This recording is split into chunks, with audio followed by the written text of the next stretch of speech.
กิจการรถไฟถือกำเนิดจากพระราชวิสัยทัศน์อันกว้างไกลของพระบาทสมเด็จพระจุลจอมเกล้าเจ้าอยู่หัวรัชกาลที่ 5ที่ทรงห่วงใยราษฎรตามหัวเมืองต่างๆที่อยู่ห่างไกลจากเมืองหลวงโดยทรงประกอบพระราชพิธีเปิดการเดินรถเที่ยวปฐมฤกษ์ขึ้นเมื่อวันที่ 26 มีนาคม พุทธศักราช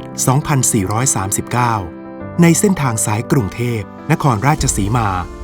ระหว่างสถานีกรุงเทพถึงสถานีอยุธยารวมระยะทาง 71 กิโลเมตรต่อมาในสมัยของพระบาทสมเด็จพระมงกุฎเกล้าเจ้าอยู่หัวรัชกาลที่ 6ทรงพิจารณาเห็นว่ากิจการของกรมรถไฟสายเหนือและกรมรถไฟสายใต้ซึ่งแยกกันอยู่ไม่สะดวกแก่การบริหารงานและบังคับบัญชาจึงมีพระบรมราชโองการโปรดเกล้าให้รวมกิจการรถไฟทั้งสองกรมเข้าเป็นกรมเดียวกันเรียกว่ากรมรถไฟหลวงและได้ทรงพระกรุณาโปรดเกล้าให้พระเจ้าน้องยาเธอกรมพระกำแพงเพชรอัครโยธินดำรงตำแหน่งผู้บัญชาการกรมรถไฟหลวงเป็นพระองค์แรกจากวันนั้นถึงวันนี้ไม่ว่าจะทางใกล้หรือทางไกลขบวนรถไฟไทยได้นำพาทั้งความสุขความผูกพันการค้าขายและความเจริญรอยยิ้มและความประทับใจสู่จุดหมายปลายทางทั่วทุกภูมิภาคโดยวิสัยทัศน์เป็นผู้ให้บริการระบบรางของรัฐที่ดีที่สุดในอาเซียนในปี 2570 ภายใต้พันธกิจที่มุ่งเน้นการให้บริการและพัฒนาประสิทธิภาพที่ตอบสนองความต้องการของผู้ใช้บริการเพื่อเป็นทางเลือกในการขนส่งที่มีประสิทธิภาพรวมทั้งการให้บริการขนส่งในเชิงสังคมเพื่อประโยชน์ของประชาชนและประเทศการขยายและเชื่อมโยงโครงข่ายการขนส่งผู้โดยสารและสินค้าวันนี้ขบวนรถไฟไทยพร้อมที่จะเป็นผู้ให้บริการระบบรางของรัฐที่ดีที่สุดด้วยการพัฒนาโครงสร้างพื้นฐานได้แก่การพัฒนารถไฟทางคู่และรถไฟสายใหม่รถไฟความเร็วสูงและรถไฟฟ้าชานเมืองการพัฒนาด้านบริการได้แก่การพัฒนาระบบจำหน่ายตั๋วดีทิเกตการจัดหารถจักรรถพ่วงและรถโดยสารการพัฒนาศูนย์ขนส่งสินค้าทางรางทั่วประเทศการพัฒนาพื้นที่เชิงพาณิชย์ได้แก่การพัฒนาที่ดินแปลงใหญ่การพัฒนาย่านสถานีรถไฟทางคู่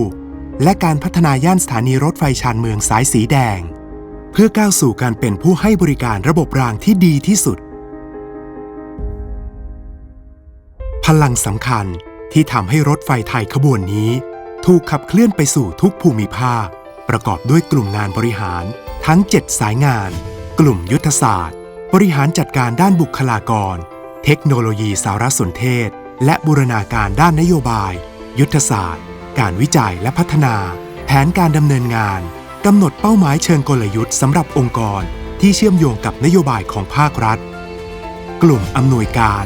บริหารจัดการด้านการเงินบัญชีการพัสดุกฎหมายสนับสนุนส่วนงานอื่นๆรวมทั้งงานด้านสุขภาพอนามัยกลุ่มโครงสร้างพื้นฐานบริหารจัดการงานด้านก่อสร้างบำรุงรักษาทางรถไฟและสิ่งก่อสร้างที่เกี่ยวเนื่องในกิจการรถไฟกลุ่มบริหารรถไฟฟ้าบริหารจัดการงานด้านก่อสร้างวางระบบบำรุงรักษาระบบสื่อสารโทรคมนาคมระบบอานัตสัญญาณระบบรถไฟฟ้าที่เหมาะสมต่อการให้บริการการเดินรถได้ตามมาตรฐานและสิ่งก่อสร้างที่เกี่ยวเนื่องในกิจการรถไฟ